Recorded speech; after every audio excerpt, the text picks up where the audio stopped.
السلام عليكم. لا تنسوا الاعجاب بالفيديو والاشتراك في القناة تشجيعا لنا لنستمر بنشر المزيد إن شاء الله.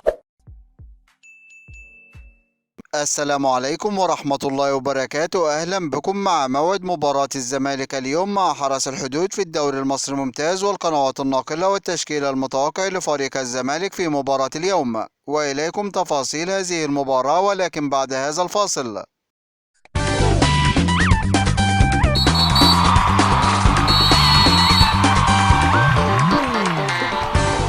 يستعد فريق الزمالك لمواجهة فريق حرس الحدود في مباراة اليوم، وذلك في إطار مواجهة الجولة 25 من بطولة الدوري المصري الممتاز.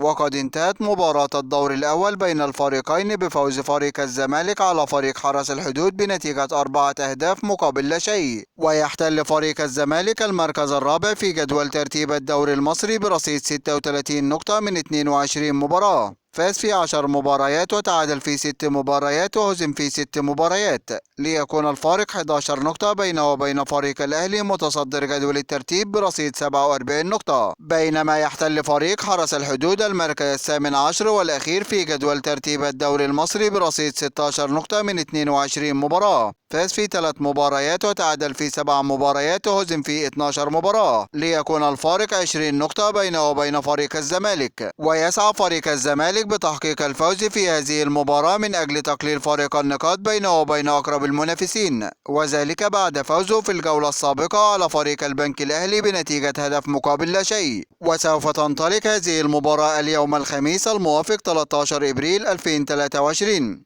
13/4/2023 في تمام الساعة 9:15 مساء بتوقيت مصر والسودان وليبيا، 10:15 مساء بتوقيت السعودية وقطر والعراق واليمن وسوريا، 11:15 مساء بتوقيت الإمارات وعمان، 8:15 مساء بتوقيت تونس والمغرب والجزائر. وسوف تقام هذه المباراة على ملعب استاد الكلية الحربية، وسوف تنقل هذه المباراة عبر قنوات اون تايم سبورت 1 بصوت المعلق أمير محروس.